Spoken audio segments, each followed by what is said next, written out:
আল্লাহ যে বিচার পদ্ধতি দিলেন, যদি এটা কেউ অমান্য করে, আল্লাহ বলছেন সে জালেম। আজকে গোটা পৃথিবীতে মুসলিম সমাজে জালেম শাসকে ভরে গেছে।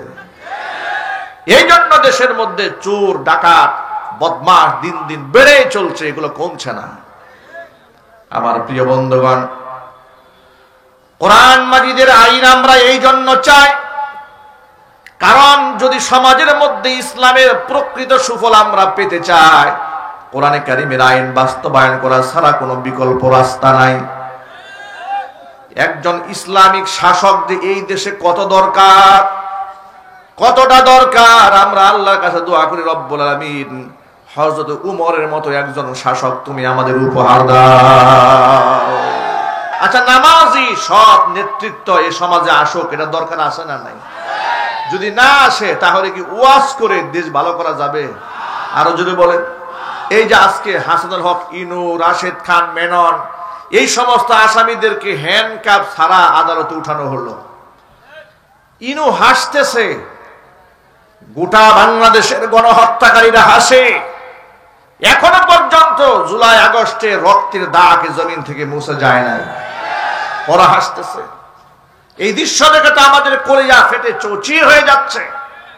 আলেমদেরকে যখন আদালতে উঠানো হতো, হাতের মধ্যে হ্যান্ডকাপ, পায়ের মধ্যে ডান্ডা বেরি পরা, গরুর রশি দিয়া বাঁধা। কথা বলে না কেন? এইভাবে আলেমদেরকে আদালতে উঠানো হয় নাই? বলেন না কেন উঠানো হয় নাই? আচ্ছা, আলেমদের চাইতে এরা ছোট অপরাধী? আরো যদি বলেন, আলেমরা যে অপরাধ করেছিল তার থেকে এরা ছোট অপরাধ করেছে। আলেমরা কি খুন করেছিল? দেশের টাকা বিদেশে পাচার করেছিল, মানুষদেরকে গুম করেছিল, মানুষদেরকে আয়না ঘরে ঢুকিয়েছিল।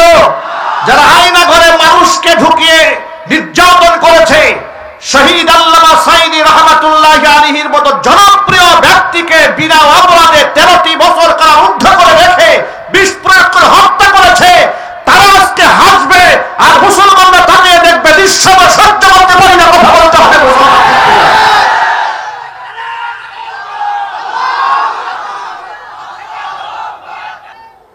অনেক মুসলমানের সন্তান আছে, নামাজ পড়েন, নামাজের ওয়াজ করেন, রোজার ওয়াজ করেন, হজ যাকাতের ওয়াজ করেন, আমাদের কোনো বাধা নাই। কিন্তু খবরদার, বিচার ব্যবস্থা কেমনে চলবে সেই ব্যাপারে আপনারা কথা বলবেন না। রাষ্ট্র কিভাবে চলবে তাও আপনারা বলবেন না।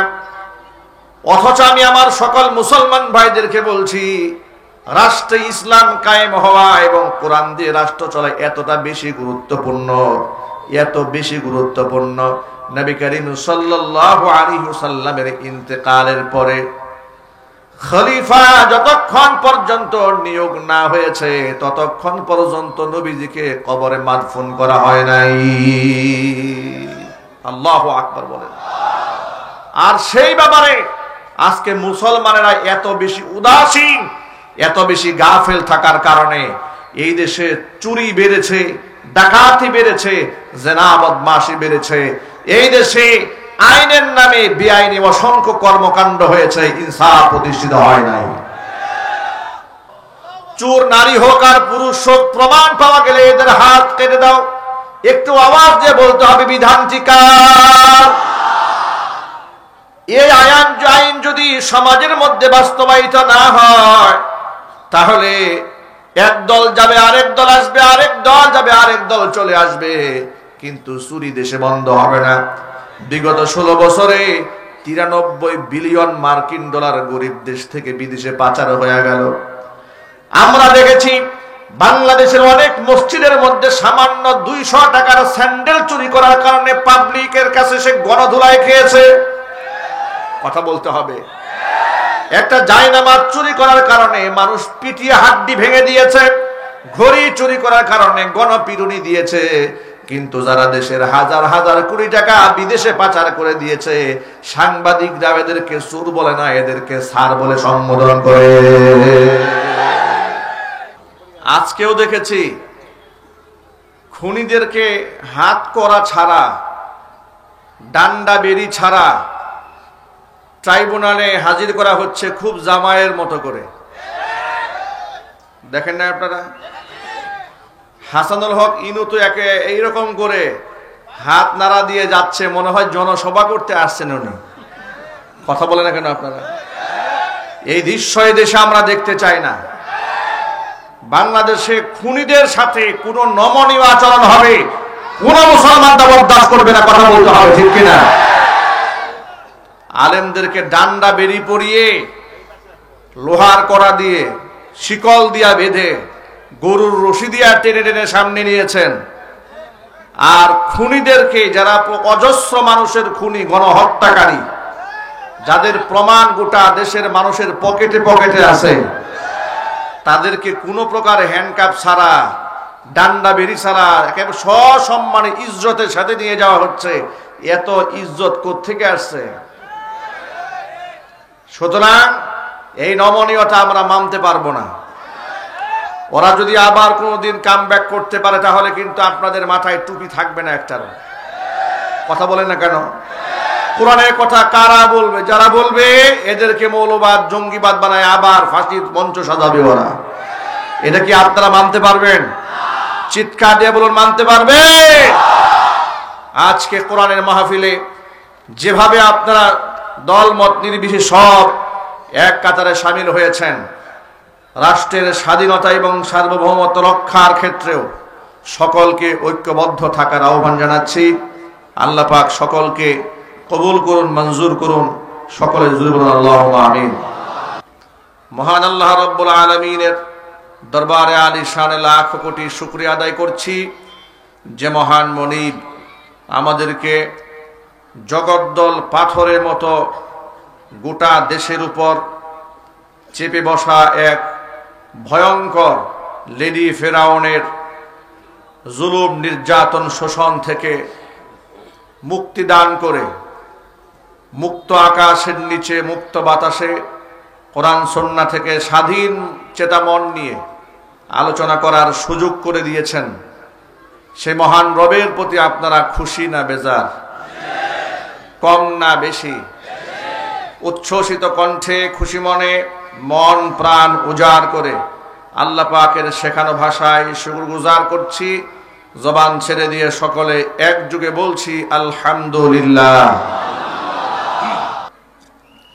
কোরআন মাজিদ আল্লাহ রাব্বুল আলামিন ব্যক্তি আমলের প্রেসক্রিপশন যেভাবে দিয়েছেন, পারিবারিক আমলের প্রেসক্রিপশনও দিয়েছেন, সামাজিক আমলের দিক নির্দেশনাও দান করেছেন, রাষ্ট্রীয় আমলের দিক নির্দেশনাও আল্লাহ পাক কোরআন মাজিদে দান করেছেন।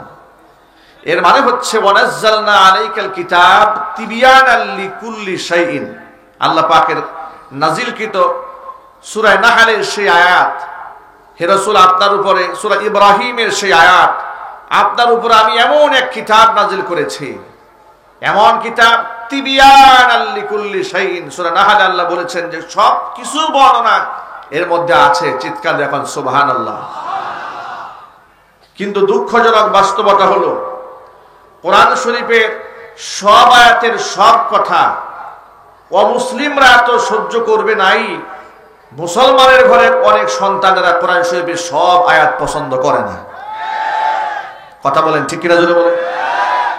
পছন্দ তো করেই না, প্রকাশ্যে বলে বেড়ায় যে আমরা ইসলামিক শাসন পছন্দ করি না, ডিরেক্ট বলে ফেলেছে। এর মানে হচ্ছে আবার বলে আমরা মৌলবাদী বিশ্বাস করি না। নানাবিধ কথা এক একজনে এক এক রকম ব্যাখ্যা করেছে।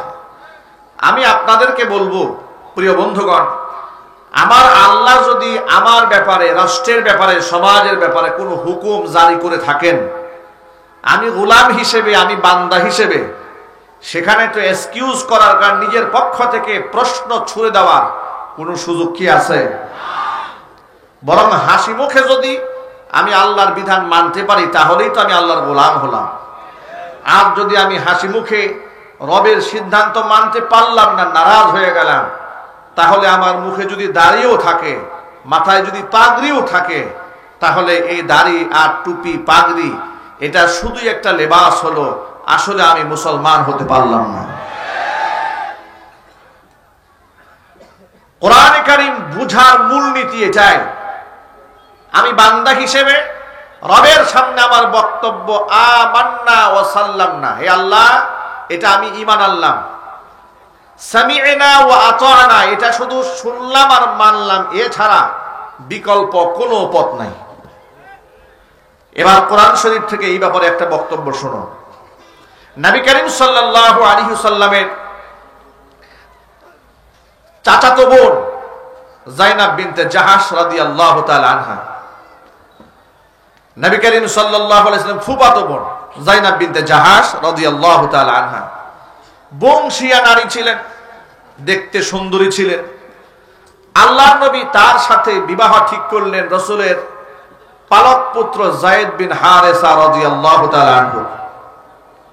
নবী করিম সাল্লাল্লাহু আলাইহি ওয়াসাল্লাম বিবাহের এই প্রস্তাব দেওয়ার পরে যায়নাব বিনতে জাহাশ তিনি এই প্রস্তাবটা মনে মনে খুশি হতে পারলেন না। এই প্রস্তাবে তার কারণ যায়েদ বিন হারেসা হচ্ছেন গোলাম, গায়ের রং কালো। পক্ষান্তরে যায়নাব বিনতে জাহাশ রাদিয়াল্লাহু তাআলা আনহা একদিক থেকে বংশীয়া নারী, আরেক দিক থেকে রূপবতী। এই জন্য তিনি এই প্রস্তাবটা খুব একটা হাসি মুখে মানলেন না, যার প্রেক্ষিতে কোরআন মাজিদ আল্লাহ পাক সূরা আহজাবে আয়াত নাযিল করলেন। আল্লাহ পাক বললেন, ওয়ামা কানা লিমুমিনিন ওয়ালা মুমিনাতিন ইযা কাদাল্লাহু ওয়া রাসূলুহু আমরা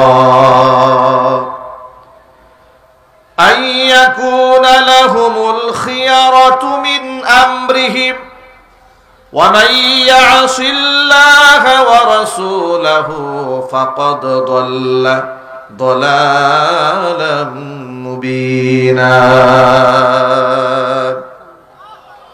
আল্লাহ রাব্বুল আলামিন বললেন, আমি আল্লাহ এবং আমার রাসূল যদি কোনো ব্যাপারে কোনো সিদ্ধান্ত দিয়ে ফেলে, ওয়ামা কানা লিমুমিনিন ওয়ালা মুমিনাতিন কোন ঈমানদার নর কিংবা নারীর জন্য তার আর কোনো সুযোগ থাকে না, আইয়াকুনা লাহুমুল খিয়ারাতু মিন আমরিহিম তাদের ব্যাপারে নিজস্ব মন মস্তিষ্ক প্রসূত কিংবা নিজের মন থেকে কোনো মতামত ব্যক্ত করার কোনো অধিকার আর থাকে না।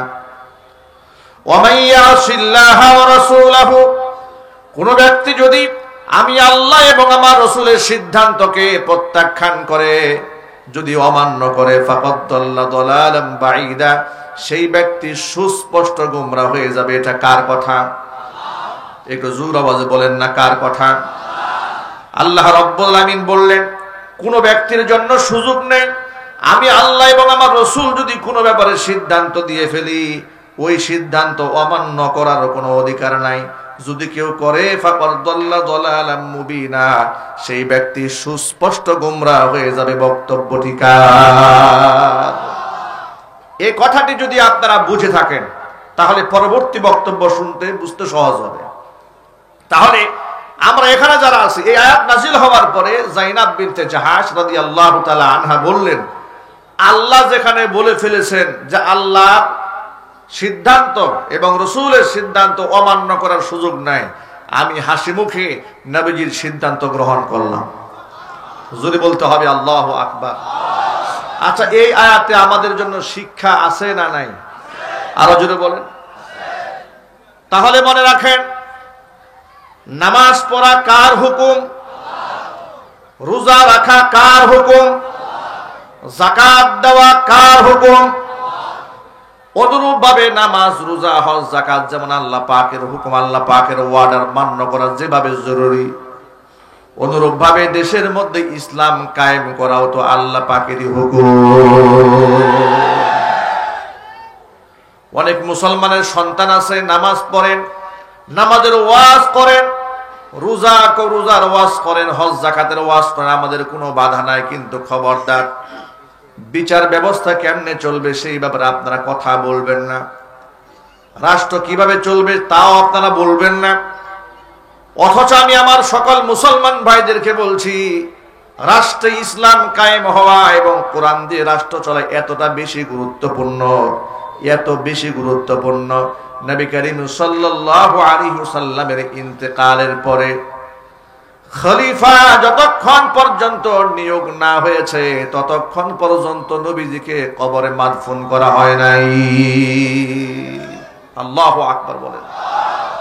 আর সেই ব্যাপারে আজকে মুসলমানেরা এত বেশি উদাসীন, এত বেশি গাফেল থাকার কারণে এই দেশে চুরি বেড়েছে, ডাকাতি বেড়েছে, জেনা বদমাশি বেড়েছে। এই দেশে আইনের নামে বেআইনি অসংখ্য কর্মকাণ্ড হয়েছে, ইনসাফ প্রতিষ্ঠিত হয় নাই। ইনসাফ যদি করতে চান তাহলে কি করতে হবে শোনেন। কোরআন মাজিদ যে আইন দিয়েছে সে আইন বাস্তবায়ন করতে হবে।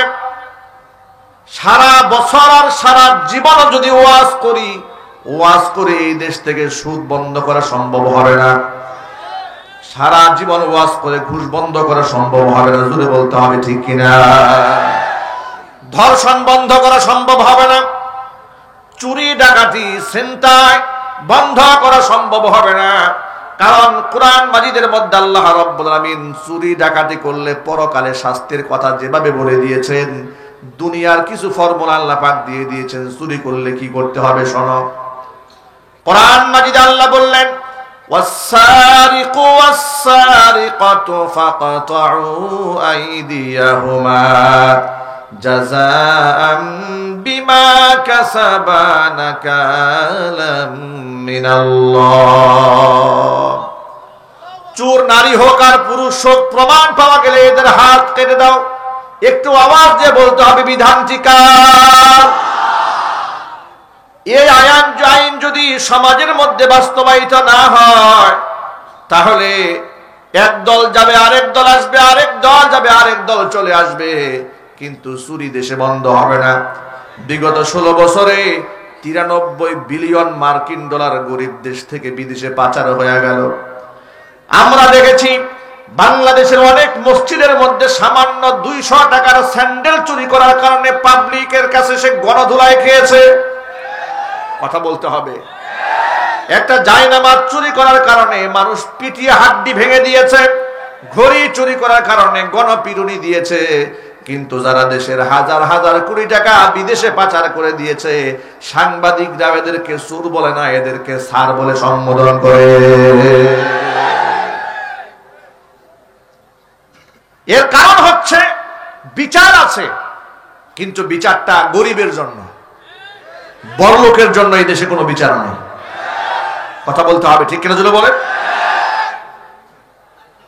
আল্লাহর নবী সাল্লাল্লাহু আলাইহি ওয়াসাল্লামের একটা হাদিস শুনে আপনাদেরকে।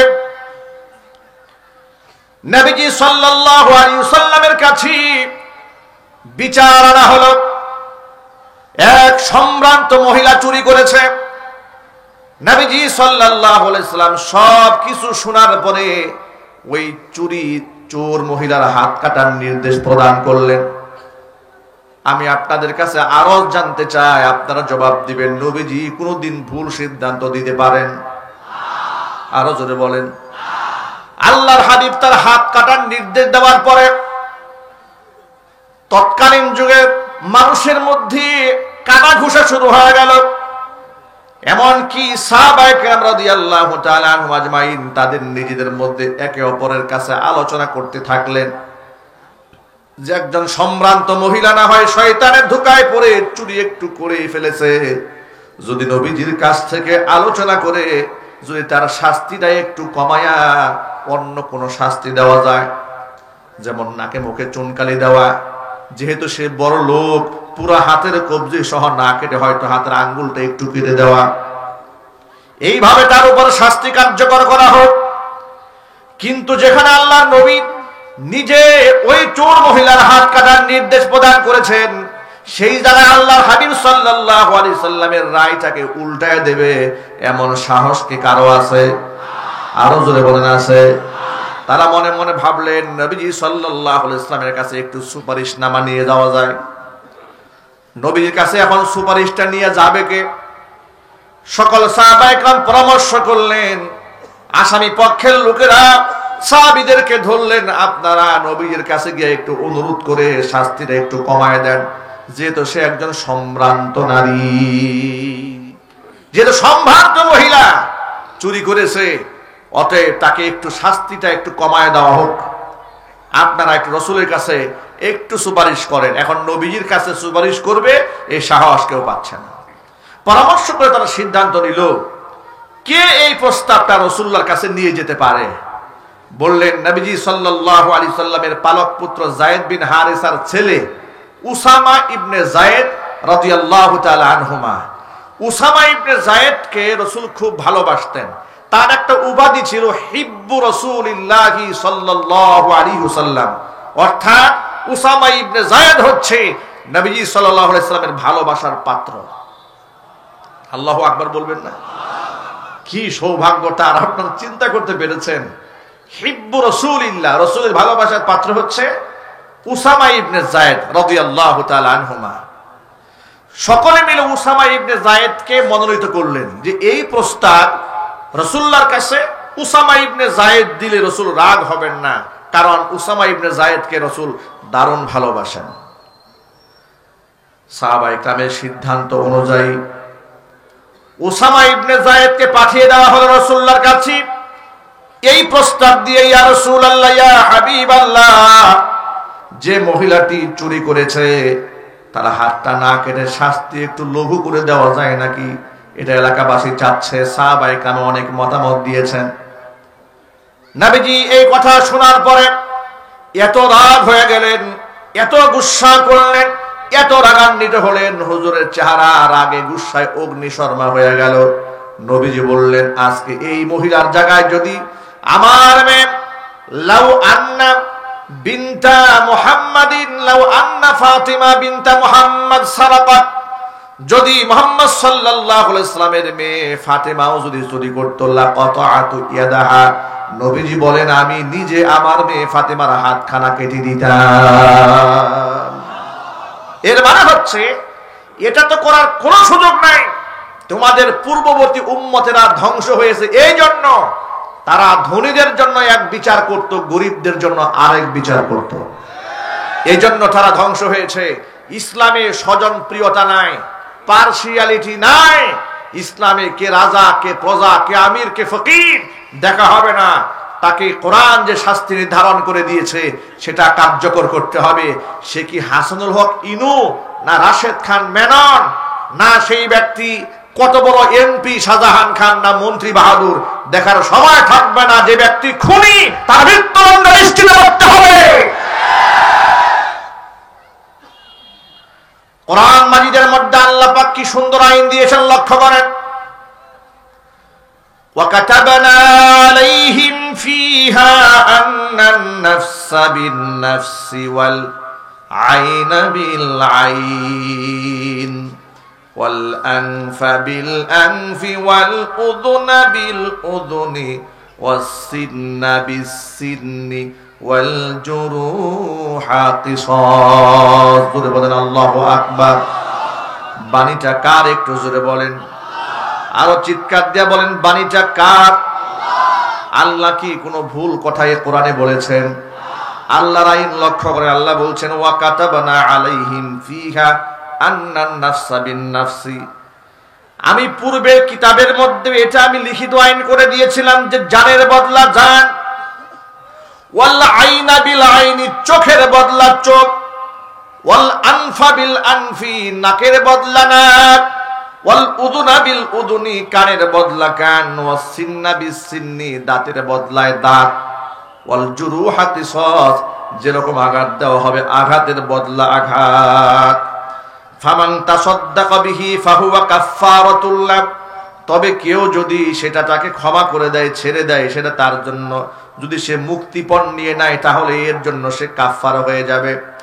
ওয়ামান লাম ইয়াহকুম বিমা আনজালাল্লাহ ফাউলাইকা হুমুজ জালিমুন। আল্লাহ পাক বলেন, আমার নাজিলকৃত বিধান দিয়া কোনো ব্যক্তি যদি বিচার কার্য ফয়সালা না করে তাহলে সেই ব্যক্তি জালেম।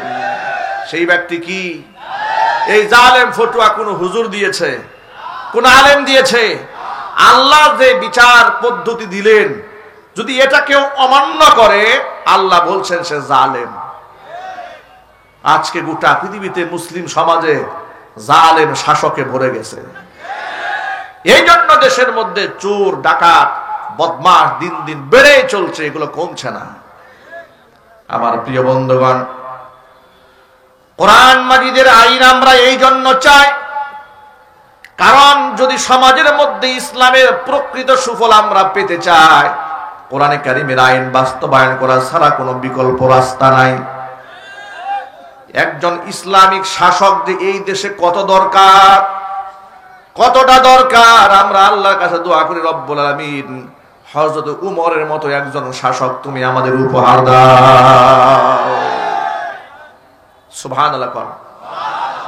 একজন ন্যায়পরায়ণ নেতা, এর অনেক দাম আছে। কথা বলেন, ইনসাফগার, সত্যবাদী, আমানতদার ব্যক্তি যদি লিডার হয় তাহলে সম্মান আছে না ভাই? এর মানে শুধু রাষ্ট্র নেতাই হওয়া জরুরি না, একজন মেম্বার, একজন চেয়ারম্যান, একজন এমপি, একজন মন্ত্রী, একজন ইমামও যদি ইনসাফগার হয়, কিয়ামতের দিন আল্লাহ তাআলা তাকে আরশের ছায়াতলে স্থান করে দিবেন। এই ক্ষেত্রে মডেল হচ্ছে নবিয়ুনা মুহাম্মদ রাসূলুল্লাহ সাল্লাল্লাহু আলাইহি ওয়াসাল্লাম। এমন ইনসাফ এই পৃথিবীতে কায়েম করে গেলেন, তার সাথে উপমা দেওয়া যায়, তুলনা দেওয়া যায় এমন কোন মানুষ এই পৃথিবীতে নাই। তার সান্নিধ্যে থেকে এক একজন সাহাবায়ে কেরাম এমন হীরকখণ্ডে পরিণত হয়ে গেলেন, নবীজি নিজে বললেন, আসহাবি কান্নুজুম ফাবি আইয়িহিম ইকতাদাইতুম ইহতাদাইতুম। আমার সাহাবীরা আসমানের নক্ষত্র সমতুল্য। লক্ষ লক্ষ সাহাবীদের মধ্যে যে কোনো একজনকে অনুসরণ করলে তুমি হেদায়েত প্রাপ্ত হয়ে যাবে। জোরে বলেন সুবহানাল্লাহ। যে কারো অনুসরণ করলে হেদায়েত প্রাপ্ত হবে। একটু হযরত ওমর রাদিয়াল্লাহু তাআলা আনহুর দিকে তাকান। তিনি একজন খলিফা ছিলেন, একজন শাসক ছিলেন, একজন রাষ্ট্রনায়ক ছিলেন। মুসলমানদের সোনালী অতীত, এটা মুসলমানদের বাচ্চাদের পড়ানো উচিত, জানানো উচিত। আফসোস এবং দুঃখের সাথে বলতে হয়, মুসলমানদের শিক্ষা সিলেবাসের মধ্যে ডারউইনের মতামত ঢুকানো হয়, কিন্তু খলিফাদের জীবনী লিখে দেওয়া হয় না। রবি ঠাকুরের ইতিহাস জানার চাইতে মুসলমানদের জন্য উচিত মুসলিম খলিফাদের শাসন ব্যবস্থা সম্পর্কে অবগত হওয়া। ঠিক কিনা জোরে বলেন? ওমর ফারুক রাদিয়াল্লাহু তাআলা আনহুর সামনে একবার কিছু পিঠা দেওয়া হলো। পিঠা সামনে দেওয়ার পরে খলিফা তার স্ত্রীকে ডেকে বলছেন, আব্দুল্লাহর মা, এই পিঠা তুমি পেলে কোথায়? কেউ কি হাদিয়া দিয়েছে নাকি? আব্দুল্লাহর মা হযরত ওমরের স্ত্রী বললেন, না, এটা হাদিয়া দেওয়া হয় নাই। তাহলে কেউ কি ঘুষ দিয়েছে নাকি? হযরত ওমরের স্ত্রী আব্দুল্লাহর মা ওমর রাদিয়াল্লাহু তাআলা আনহুকে ডাক দিয়ে বলছেন, ও খলিফাতুল মুসলিমিন হযরত ওমর, আপনাকে ঘুষ দিবে এমন সাহস এই পৃথিবীতে কারো নাই। আল্লাহু আকবার বলেন। আচ্ছা, হযরত ওমরকে কি ঘুষ দেওয়া যাবে?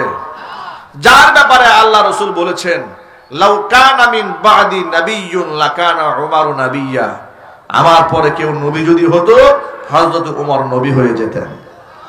যার ব্যাপারে আল্লাহ রাসূল বলেছেন, যে রাস্তায় ওমর হাঁটে সেই রাস্তায় শয়তানও হাঁটে না।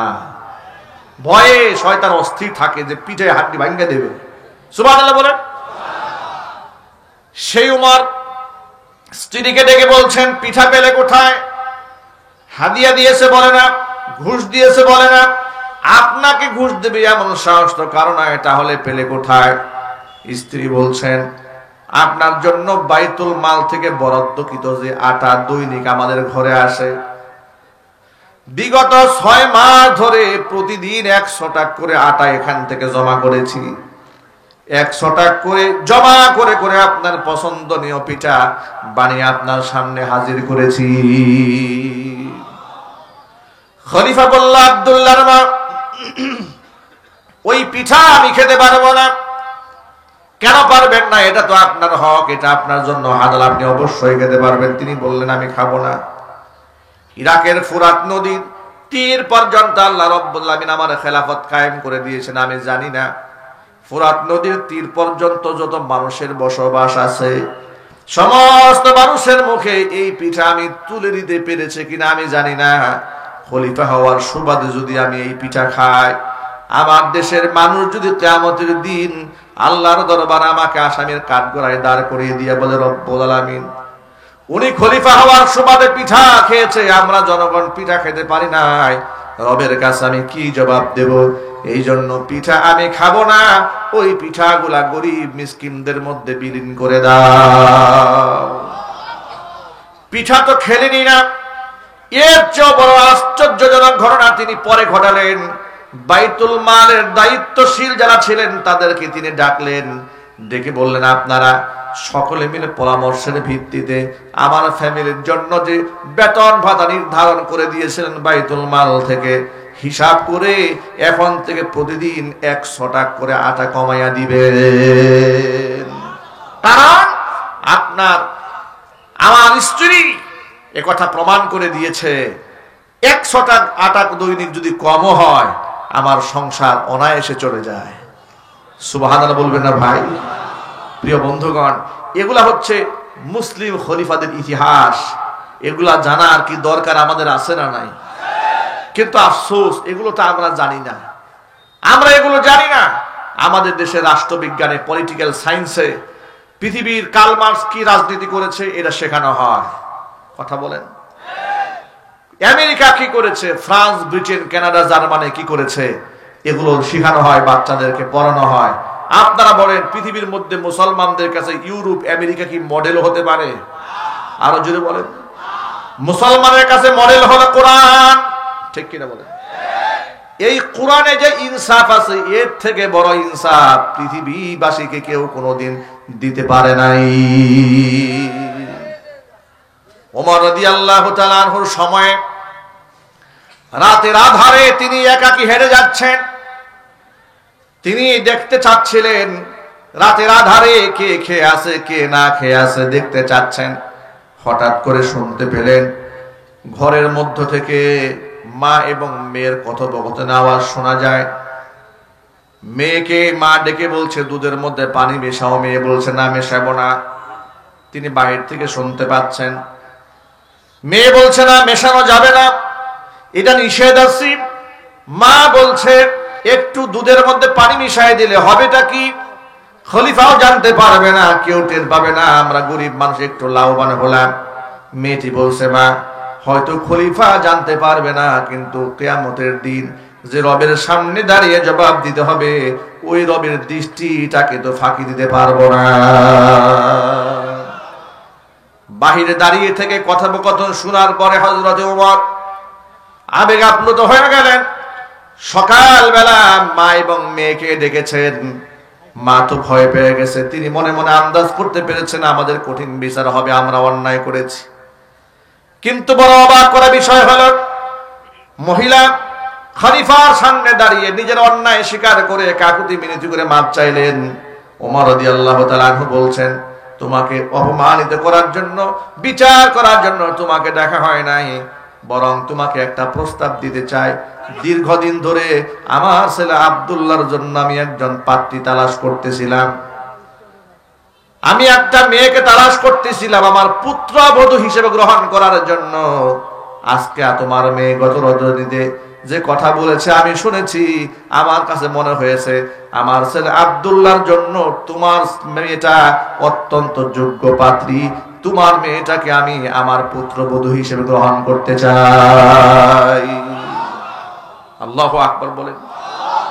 আপনা করেন খলিফাতুল মুসলিমিন, কত বড় শাসক তিনি।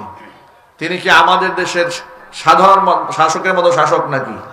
তিনি এমন শাসক যার কথা সমুদ্রের পানি শুনে জোরে করে আল্লাহু আকবার। মিশর বিজেতা আমর ইবনুল আস রাদিয়াল্লাহু তাআলা আনহু মিশর যখন দখল করলেন, উমর রাদিয়াল্লাহু তাআলা আনহুর কাছে চিঠি লিখলেন, খলিফা, মিশরের চিরাচরিত প্রথা অনুযায়ী নীল নদের মধ্যে সুন্দরী নারীকে জবাই করে রক্ত না দিলে নদীর মধ্যে পানি আসে না। আর নীল নদে যদি পানি না আসে তাহলে কৃষকেরা ক্ষেত কামার কিছুই করতে পারবে না। খলিফার কাছে চিঠি লেখা হলো। খলিফা এবার চিঠি পড়ে তিনি একটা চিঠির জবাব লিখলেন আর বলে দিলেন, আমার লিখিত এই চিরকুটখানা কোনো ব্যক্তির উদ্দেশ্যে আমি লিখি নাই, এই চিরকুটটা তোমরা নীল নদের মাঝখানে গিয়ে ফেলে আসবা, কারণ চিঠিটা আমি লিখেছি নদীর উদ্দেশ্যে। জোরে করে আল্লাহু আকবার। খলিফাতুল মুসলিমিন চিঠির মধ্যে লিখলেন, আইয়াতুহান নীল লাউ জারাইতি বিনাফসিকি ফালা তাজরি। ও নীল নদ, নিজের পক্ষ থেকে পানি প্রবাহিত করার ক্ষমতা যদি তোমার মধ্যে থাকে তাহলে পানি প্রবাহিত করার কোনো দরকার নাই। আর পানির মালিক যদি আল্লাহ পাক হয়ে থাকেন, কোনো প্রতিবন্ধকতা আমি দেখতে চাই না। তোমার বুকের মধ্যে আমার চিঠি পড়া মাত্র যেন পানি দ্বারা সমুদ্র বুকটা ভরপুর হয়ে যায়। সাহাবায়ে কেরাম বলেছেন, খলিফার দেওয়া চিরকুটখানা নিয়ে নীল নদের মাঝখানে ফেলে আমরা যখন হেঁটে কিনারায় আসতেছিলাম, আমরা কিনারায় আসতে না আসতে পানি দ্বারা আমাদের পায়ের গোড়ালিগুলো ভিজে যায়। জোর আওয়াজে কোন আল্লাহু আকবার, আর চিল্লায় কোন আল্লাহু আকবার। এমন একজন শাসক তার ছেলের জন্য একজন পাত্রী পছন্দ করলেন, কুঁড়ে ঘরে থাকা একটি মেয়ে। সুবহানাল্লাহ, জোরে কোন আল্লাহু আকবার। মনে রাখবেন, ইসলামে ধন সম্পদ দিয়ে মর্যাদাবান হওয়া যায় না। ইসলামে সম্মানিত হতে চাইলে তাকওয়া দিয়ে আপনাকে সামনে এগোতে হবে। আল্লাহর কাছে পয়সা দিয়া, চেহারা দিয়ে, ক্ষমতা দিয়ে বড় হওয়ার কোনো সুযোগ নাই। বড় হতে হলে ইন্না আকরামাকুম ইনদাল্লাহি আতকাকুম, তাকওয়া দিয়ে বড় হতে হবে। জোরে কোন সুবহানাল্লাহ।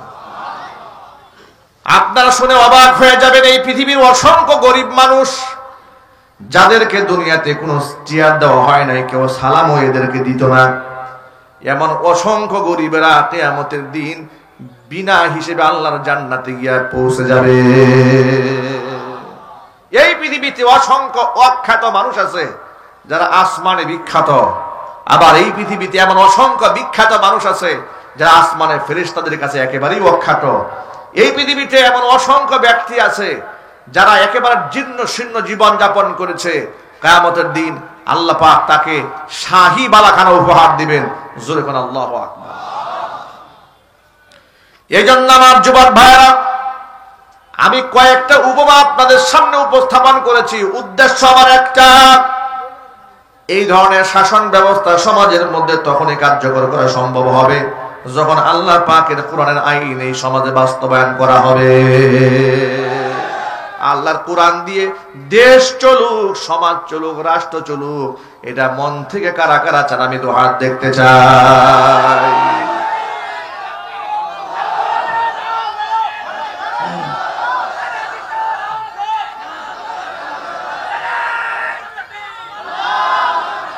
আমার প্রিয় ভাইরা, সকল মুসলমান এক হয়ে যেতে হবে। আপনি যে দল করেন না কেন, আপনি বিএনপি করেন, জাতীয় পার্টি, জামাত ইসলাম যা করেন, মুসলমানের সন্তান যদি হন, আল্লাহর কোরআনের আইন অন্তর থেকে আপনাকে চাইতেই হবে। ঠিক কিনা বলেন? আরো যদি বলুন ঠিক কিনা বলেন। আচ্ছা, নামাজি সৎ নেতৃত্ব এ সমাজে আসুক, এটা দরকার আছে না নাই? যদি না আসে তাহলে কি ওয়াজ করে দেশ ভালো করা যাবে? আরো যদি বলেন। এই যে আজকে হাসানুল হক ইনু, রাশেদ খান মেনন, এই সমস্ত আসামিদেরকে হ্যান্ডকাপ ছাড়া আদালতে উঠানো হলো। ইনু হাসতেছে, গোটা বাংলাদেশের গণহত্যাকারীরা হাসে। এখনো পর্যন্ত জুলাই আগস্টে রক্তের দাগ জমিন থেকে মুছে যায় নাই, ওরা হাসতেছে। এই দৃশ্য দেখে তো আমাদের কলিজা ফেটে চৌচির হয়ে যাচ্ছে। আলেমদেরকে যখন আদালতে উঠানো হতো, হাতের মধ্যে হ্যান্ডকাপ, পায়ের মধ্যে ডান্ডা বেরিয়ে পড়া, গরুর রশি দিয়া বাঁধা। কথা বলে না কেন? এইভাবে আলেমদেরকে আদালতে উঠানো হয় নাই? বলেন না কেন উঠানো হয় নাই? আচ্ছা, আলেমদের চাইতে এরা ছোট অপরাধী? আরো যদি বলেন। আলেমরা যে অপরাধ করেছিল তার থেকে এরা ছোট অপরাধ করেছে। আলেমরা কি খুন করেছিল? দেশের টাকা বিদেশে পাচার করেছিল, মানুষদেরকে গুম করেছিল, মানুষদেরকে আয়না ঘরে ঢুকিয়েছিল। যারা আয়না ঘরে মানুষকে ঢুকিয়ে নির্যাতন করেছে, শহীদ আল্লামা সাঈদী রাহমাতুল্লাহি আলাইহির মতো জনপ্রিয় ব্যক্তিকে বিনা অপরাধে 13টি বছর কারারুদ্ধ করে রেখে বিষ প্রয়োগ করে হত্যা করেছে, তারা আজকে হাসবে আর মুসলমানরা তাকিয়ে দেখবে। দৃশ্যমান সহ্য করতে পারি না। কথা বলতে হবে।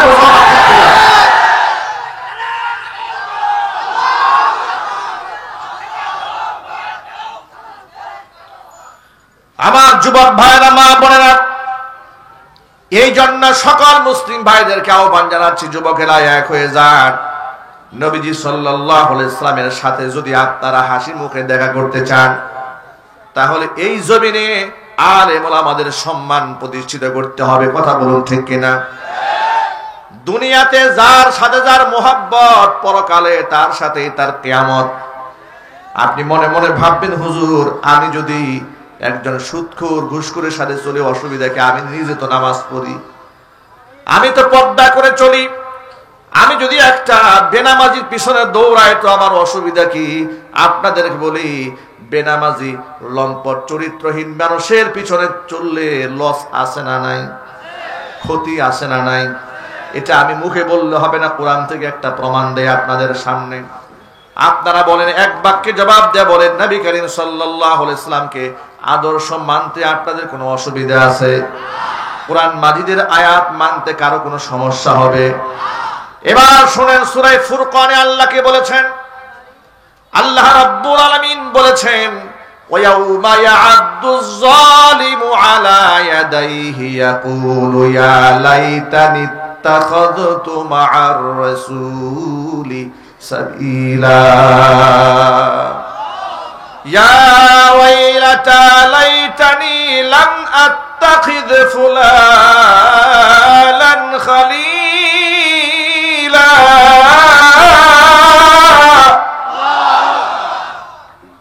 লাকাদ আদাল্লানি আনিদ যিকরি বা'দা ইয জাআনি ওয়া কানা আশ-শাইতানু লিল ইনসানি খাযুলা। আল্লাহ রাব্বুল আলামিন সূরা ফুরকানের মধ্যে ঘোষণা করেছেন, ওয়া ইয়াউমা ইয়া'আদ্দুয যালিমু আলা ইয়াদাইহি, জালেম কিয়ামতের দিন নিজের হাত দয় নিজের দাঁত দ্বারা কামড়ায় ছিঁড়ে ফেলবে। আফসোসে নিজের হাত নিজে কামড়াবে আর বলবে, ইয়া লাইতানি ইত্তাখাযতু মা'আর রাসূলি সাবিলা, আহারে যদি দুনিয়াতে রাসূলের পথটা যদি গ্রহণ করতাম তাহলে কতই না ভালো হতো। ইয়া লাইতানি লাম আত্তাখিয ফুলানান খলিলা, আয় আল্লাহ তাআলা, কত আফসোস আমার জন্য, আমি যদি দুনিয়াতে অমুক ব্যক্তিকে বন্ধু না বানাইতাম তাহলে কত না ভালো হতো। ওর সাথে বন্ধুত্ব করার কারণে সে আমাকে গুমরা বানিয়ে দিয়েছে। এই আয়াত নাজিল হওয়ার একটা প্রেক্ষাপট আছে, একটা ঘটনা আছে, একটা কারণ আছে। এটাকে শানে নুজুল বলা হয়। আয়াত নাজিল হওয়ার কারগুজারি হলো, নবী করিম সাল্লাল্লাহু আলাইহি ওয়াসাল্লাম মক্কাতুল মুকাররমায় যখন গোটা এলাকার মধ্যে খুব বেশি সমাদৃত, সকলেই তাকে ভালোবাসতেন, সকলেই তাকে আল আমিন বলে ডাকতেন। যখন তিনি দ্বীনের দাওয়াত প্রকাশ্যে দেওয়া শুরু করলেন, তাওহীদের বাণী যখন ঘোষণা দিয়ে দিলেন, লা ইলাহা ইল্লাল্লাহু মুহাম্মাদুর রাসূলুল্লাহ সাল্লাল্লাহু আলাইহি ওয়াসাল্লাম এক বাক্যে জবাব দিয়ে বলেন, কালিমার দাওয়াত প্রকাশ্য দেওয়ার আগ পর্যন্ত মক্কাতুল মুকাররমায় নবীর কোনো শত্রু ছিল? আল্লাহর নবীর কোনো শত্রু ছিল না, কোনো সমালোচক ছিল না। সবাই নবীজি সাল্লাল্লাহু আলাইহি ওয়াসাল্লামকে আল আমিন বলেছে। কথা বলেন ঠিক কিনা? যখনই দ্বীনের দাওয়াত প্রকাশ্যে দেওয়া শুরু করলেন, তখনই নবীজি সাল্লাল্লাহু আলাইহি ওয়াসাল্লামের শত্রু দাঁড়িয়ে গেল সমাজের মধ্যে। সাফা পাহাড়ে দাঁড়িয়ে যেদিন বলেছিলেন, ও মক্কার লোকেরা, যেহেতু আমি পাহাড়ের উপরে দাঁড়িয়ে আছি, আমি যদি তোমাদেরকে এখন বলি যে পাহাড়ের অপর প্রান্ত থেকে শত্রু বাহিনী তোমাদেরকে হামলা করার জন্য আসতেছে, তোমরা বিশ্বাস করবে? মক্কার লোকেরা এক বাক্যে বলো, নিশ্চয়ই বিশ্বাস করব। কেন বিশ্বাস করবো না? তুমি 40 বছরের কোনোদিন মিথ্যা কথা বলো নাই। চিল্লায় এখন আল্লাহু আকবার। একটু কথাটা ডিপলি বোঝার চেষ্টা করবেন। আপনাদের কষ্ট হচ্ছে ভাই? চিন্তা করেন, পাহাড়ের উপর দাঁড়িয়ে যিনি আছেন, তিনি পাহাড়ের এপার ওপার দুনো পাশ দেখতে পাচ্ছেন, ঠিক কিনা? রাসূল বললেন, বিশ্বাস করবে আমাকে? তারা বললেন, নিশ্চয়ই বিশ্বাস করবো। কেন নয়? তুমি কোনোদিন মিথ্যা কথা বলো না। নবীজি বললেন, তাহলে শোনো, আল্লাহ তাআলা আমাকে নবী বানিয়েছেন, নবুয়ত দান করেছেন। নবী হওয়ার কারণে আমি ইহকাল এবং পরকাল দুটোই আমি দেখতে পাচ্ছি। আমি দেখতে পাচ্ছি তোমরা যদি এই কালে কালিমার দাওয়াত গ্রহণ না করো, ভয়ঙ্কর শত্রু জাহান্নাম তোমাদের জন্য অপেক্ষা করছে। তোমরা কালিমা পড়ো, সফল কাম হবে। জোরে কোন আল্লাহু আকবার।